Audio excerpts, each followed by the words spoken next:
Hey everyone, it's me, Mr. Gerald Lord, once again. Hope your Sunday's going great. Got an interesting show today, so let's start it off by stating something that has been made apparent this past week. That being, nature hates us. Call me crazy, folks, and I'm sure some of you do, but what the heck is going on with nature as of late? There has been one major natural disaster so far, and two other ones potentially about to occur. Let's start with the one that's currently occurring. Typhoons. For those of you who don't know, typhoons are basically cyclones mixed with stormy weather. You know, heavy rainfall and heavy winds. For those of you wondering, wait, aren't those hurricanes? Yes and no. Quick fun fact. There isn't really much of a difference between a hurricane or a typhoon in terms of weather, but location is the determining factor in terms of name. If a tropical storm develops into a cyclone in the West Pacific Ocean, it's called a typhoon. If a tropical storm develops into a cyclone in the East Pacific Ocean or Atlantic Ocean, it's a hurricane. That said, why am I talking about typhoons?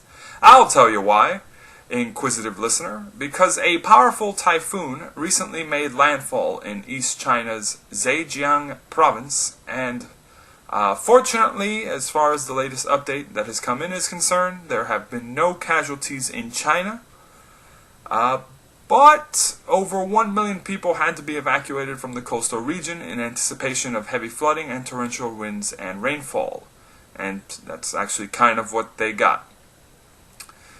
Notice that I said no casualties in China, though. The storm has caused quite a bit of damage in Taiwan and Japan earlier in the week, with several trees being uprooted and various people being injured.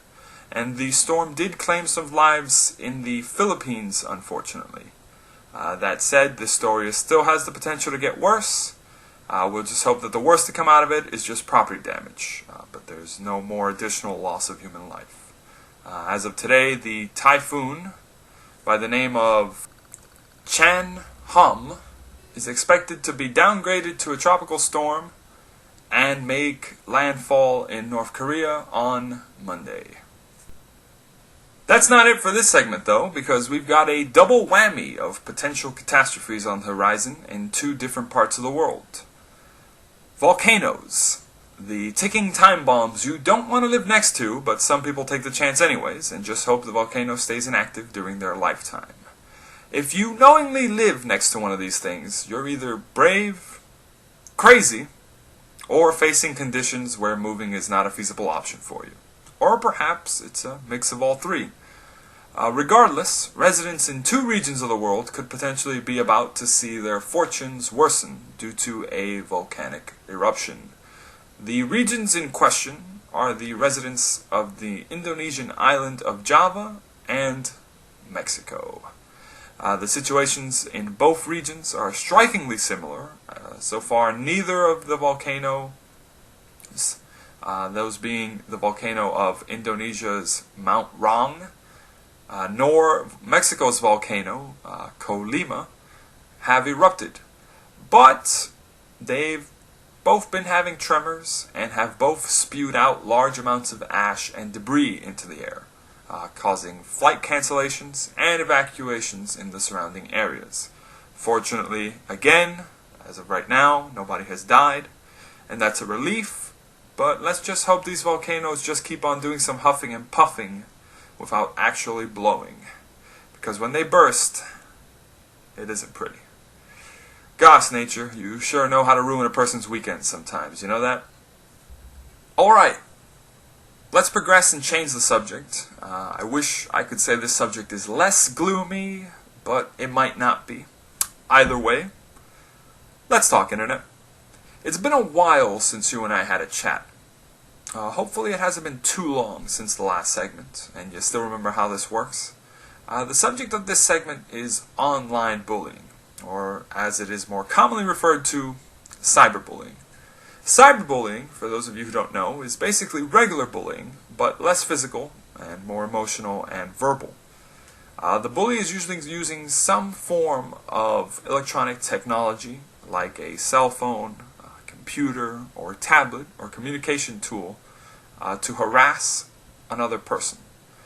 Examples of cyberbullying include sending a mean text message or email, spreading rumors through email or social media networking sites about a person, posting embarrassing pictures, videos, websites, or creating a fake profile about another person without their consent or approval.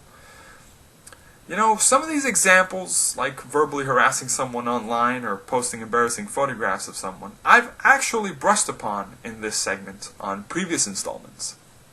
But in the previous context, it was usually just a random stranger online in a game ruining the experience, or a previous significant other doing it as a means of revenge. Cyberbullying encompasses more than that, and can be different in that cyberbullying often transfers over into real life, with the individual normally being a young adult or kid being bullied in person. To be fair, when discussing cyberbullying, it is more of a teen and young adult issue. But listeners, don't mistake that to mean that this isn't a serious problem. Here are some startling facts and statistics about cyberbullying. The 2013 Youth Risk Surveillance Survey found that 15% of high school students, grades 9 through 12, were bullied electronically in the past year.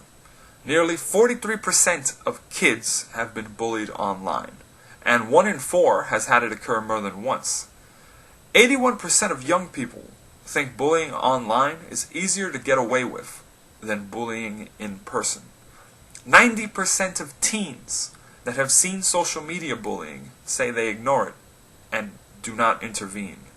Only 1 in 10 victims will inform a parent or trusted adult about the problem.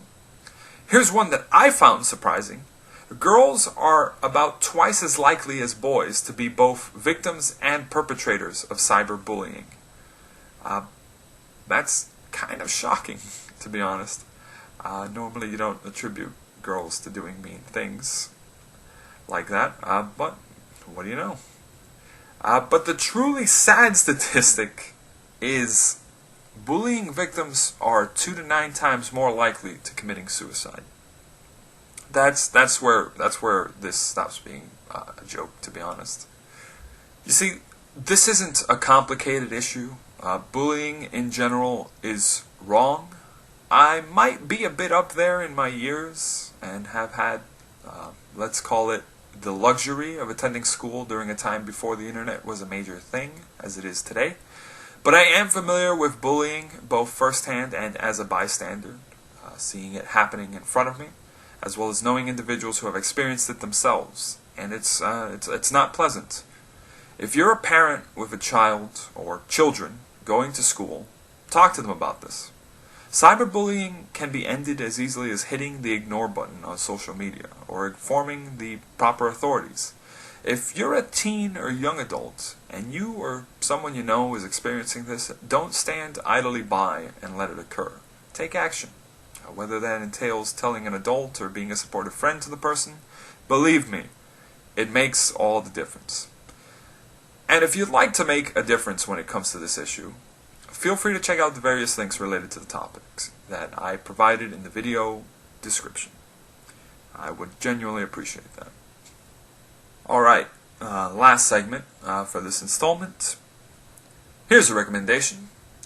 Now, you know me, I'm not much for poetry, but that doesn't mean I can't enjoy and appreciate it.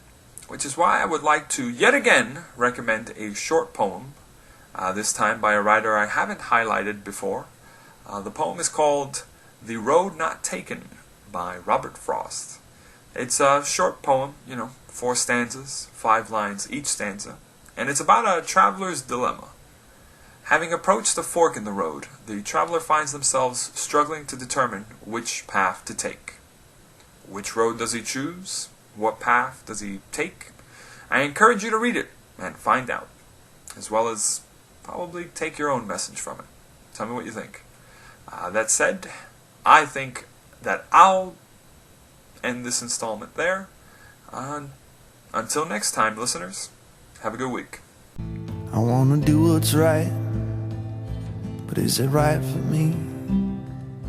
And if I do what's wrong, who will I be?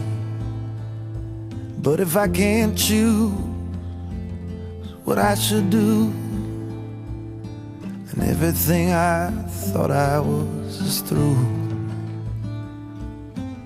Everything I thought I was is through.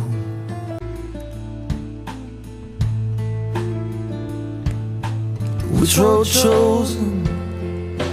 Which soul broken? Which words will be spoken to the light? And which road am I walking down tonight? Lord, which road am I walking down tonight?